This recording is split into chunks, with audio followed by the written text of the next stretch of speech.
Hello everyone, welcome to step village. दोस्तों, आज हम बात करेंगे आज की वीडियो में मॉडर्न हिस्ट्री, जिसमें से आधुनिक इतिहास। तो आधुनिक इतिहास हमारा स्टार्ट होता है यूरोपीय कंपनियों का आगमन। तो देखा जाए तो पहले हम समझते हैं कि इतिहास को तीन भागों में डिवाइड किया गया है: प्राचीन इतिहास, मध्यकालीन इतिहास और आधुनिक इतिहास। तो हम इस वीडियो में बात करेंगे मॉडर्न हिस्ट्री, आधुनिक इतिहास का। तो चलिए करते हैं हम क्वेश्चन स्टार्ट। तो पहला से क्वेश्चन है हमारा, मध्यकाल में सर्वप्रथम भारत से व्यापार संबंध स्थापित करने वाले कौन थे? या डच, अंग्रेज, या फ्रांसीसी, या पुर्तगाली? तो इसका ऑप्शन सही होगा पुर्तगाली। इसका ऑप्शन सही होगा पुर्तगाली। तो यहाँ पर सबसे पहले पुर्तगाली आए थे और उसके बाद में डच आए हुए थे, फिर अंग्रेज और इसके बाद में फ्रांसीसी। तो यहाँ पर ऑप्शन सही होगा हमारा फोर्थ। ऑप्शन सही होगा फोर्थ। इसके बाद हम नेक्स्ट क्वेश्चन में है, वास्को डी गामा भारत कब आया? तो वास्को डी गामा भारत आया था 1498 में। तो इसका ऑप्शन सही होगा आपका थर्ड। कौन सा ऑप्शन सही होगा? थर्ड। इसके बाद नेक्स्ट क्वेश्चन है हमारा, पुर्तगाली उपनिवेश का प्रथम वायसराय भारत में कौन हुआ? तो सबसे पहले पुर्तगाली आए थे, तो उनका जो उपनिवेश था, प्रथम वायसराय जो बना था, वो था अल्मीडा। क्या था? अल्मीडा।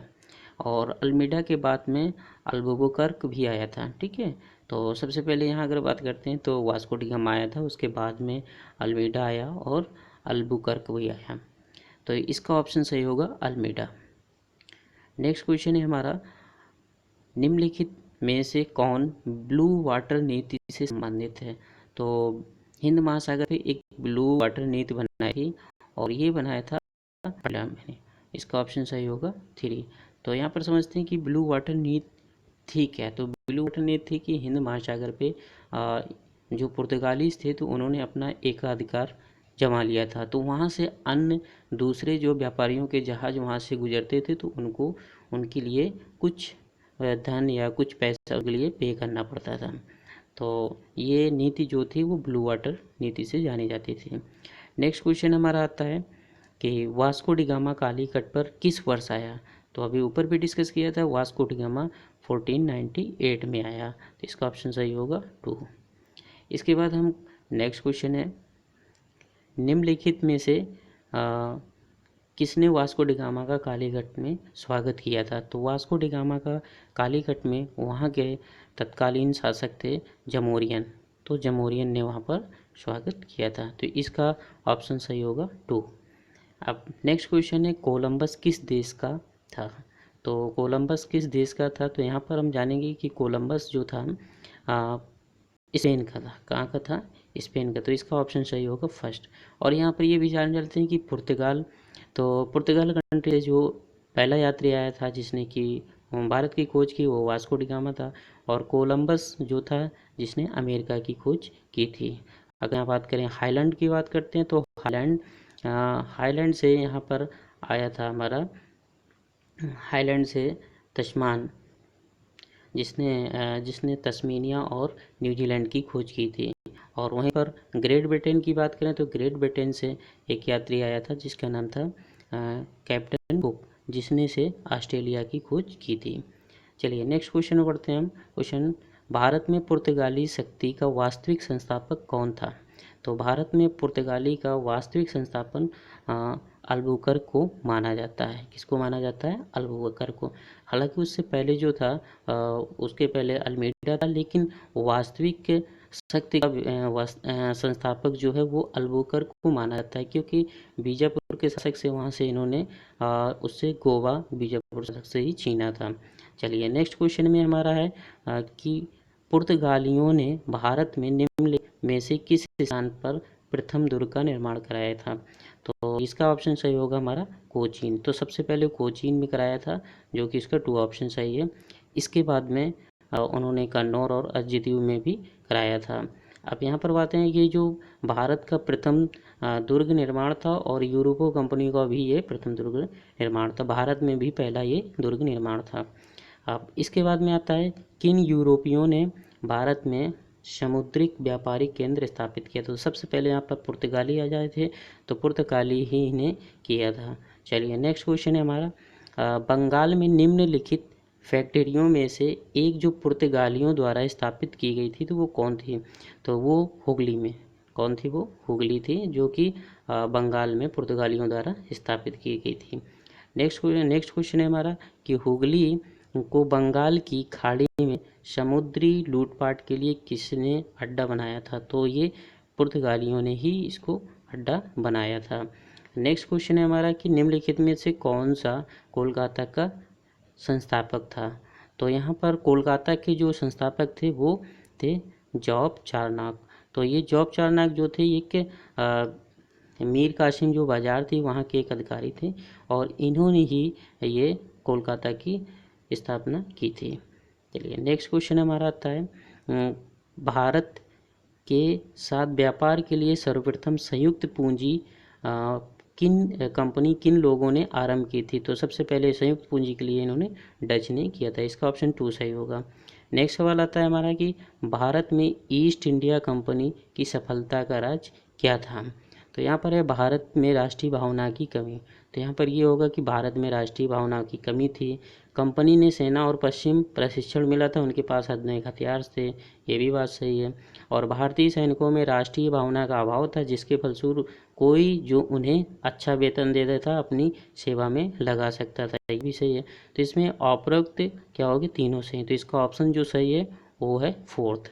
अब नेक्स्ट क्वेश्चन आता है हमारा कि निम्नलिखित ब्रिटिश कंपनियों में से किसे भारत में व्यापार करने का पहला अधिकार प्राप्त हुआ था। तो सबसे पहला अधिकार जो प्राप्त हुआ था वो थी हमारी लिवेंट कंपनी थी। इसके बाद में और भी कंपनी, यही लिवेंट कंपनी आगे चलकर ईस्ट इंडिया कंपनी बन गई थी। नेक्स्ट क्वेश्चन है हमारा, लंदन में ब्रिटिश ईस्ट इंडिया कंपनी के गठन के समय भारत निम्नलिखित में कौन सा बादशाह था। तो यहाँ पर कौन सा बादशाह था, तो सबसे पहला हमारा ऑप्शन है अकबर। जब वो ब्रिटेन में लंदन में जब ईस्ट इंडिया कंपनी का गठन हुआ था तब अकबर था। लेकिन वहीं पर दूसरा सवाल आता है कि किन मुगल सम्राट के काल में इंग्लिश ईस्ट इंडिया कंपनी ने भारत में सर्वप्रथम कारखाना स्थापित किया। तब उस समय जहांगीर थे आगे शासक थे। इसके बाद में आता है हमारा नेक्स्ट क्वेश्चन, भारत में 1913 ईस्वी में अंग्रेज ने अपनी पहली फैक्ट्री कहाँ स्थापित की। तो सबसे पहले उन्होंने अपनी फैक्ट्री स्थापित की थी सूरत में। नेक्स्ट क्वेश्चन है हमारा, ईस्ट इंडिया कंपनी की प्रथम फैक्ट्री स्थापित की गई थी। तो ईस्ट इंडिया कंपनी की भी प्रथम फैक्ट्री जो स्थापित की गई थी वो सूरत में ही थी। इसके बाद नेक्स्ट क्वेश्चन है, निम्नलिखित में से किस अंग्रेज अधिकारी ने पुर्तगालियों को स्वाली एक स्थान पर हराया था। वो थे थॉमस बेस्ट। इसका ऑप्शन सही होगा 2। तो थॉमस बेस्ट थे जिन्होंने अंग्रेज अधिकारियों ने पुर्तगालियों को हराया था। ये एस्वाली एक जगह थी जहाँ पर इनको हराया गया था। नेक्स्ट क्वेश्चन है हमारा, वर्ष 1613 में अंग्रेज ईस्ट इंडिया कंपनी को कहाँ एक कारखाना स्थापित करने की अनुमति मिली थी। तो इनको सूरत में मिली थी। नेक्स्ट क्वेश्चन है हमारा, ईस्ट इंडिया कंपनी के प्रारंभिक दौर में वेस्टर्न प्रेसिडेंट कहाँ थी। तो वेस्टर्न प्रेसिडेंट हमारे ये सूरत में ही थी। और नेक्स्ट क्वेश्चन है, ब्रिटिश ईस्ट इंडिया कंपनी ने मुंबई किससे लिया था। तो ब्रिटिश ईस्ट इंडिया कंपनी ने मुंबई पुर्तगालियों से लिया था। तो पुर्तगालियों की राजकुमारी थी कैथरीन, तो उसकी शादी राजकुमार चार्ल्स के साथ में शादी हुई थी, तो गिफ्ट के तौर पे उनको दिया गया था। नेक्स्ट क्वेश्चन है हमारा, ईस्ट इंडिया कंपनी की किस अंग्रेज गवर्नर को औरंगजेब द्वारा भारत से निकासित किया गया। तो यहाँ पर ऑप्शन इसका सही होगा सेकंड में है सर जॉन चाइल्ड। तो सर जॉन चाइल्ड को औरंगजेब द्वारा भारत से निकासित किया गया था। तो यहाँ पर इसलिए किया गया था क्योंकि वो मक्का जाने वाले जो लोग थे तो उनको बंगाल के पास में उनको कैद कर लिया गया था उनको, जिससे कि औरंगजेब नाराज़ हो गया था और इनको निकासित किया गया था। नेक्स्ट क्वेश्चन हमारा है कर्नाटक युद्ध किन किन के मध्य लड़ा गया। तो कर्नाटक युद्ध हमारा है अंग्रेज और फ्रांसीसियों के मध्य लड़ा गया। तो इसका ऑप्शन सही होगा फर्स्ट। इसके बाद में नेक्स्ट क्वेश्चन आप आता है कि उस क्षेत्र की पहचान करें यहाँ से यूरोप वासियों को सर्वोत्तम सोरा और अफीम प्राप्त हुआ था। तो ये क्षेत्र हमारा बिहार था जहाँ से सर्वप्रथम इनको सोरा और अफीम प्राप्त हुआ था। नेक्स्ट क्वेश्चन है हमारा कि अंग्रेजी शासनकाल में भारत कौन सा क्षेत्र अफीम उत्पादन हेतु प्रसिद्ध था। तो ये भी हमारा बिहार ही रहेगा, इसमें ऑप्शन सही। नेक्स्ट क्वेश्चन आता है हमारा फ्रांसीसी दक्कन में शक्ति आंदोलन स्थापित करने में असफल रहे क्योंकि इनको अंग्रेजी की जो फौज थी वो शक्तिशाली थी। तो इसका ऑप्शन भी हमारा सही होगा 2। अब आते हैं नेक्स्ट क्वेश्चन में निम्नलिखित में से किसे भारत में फ्रांसीसी कंपनी का संस्थापक माना जाता है। तो फ्रांसीसी कंपनी का संस्थापक जो माना जाता है वो कार्ल बर्ट को माना जाता है।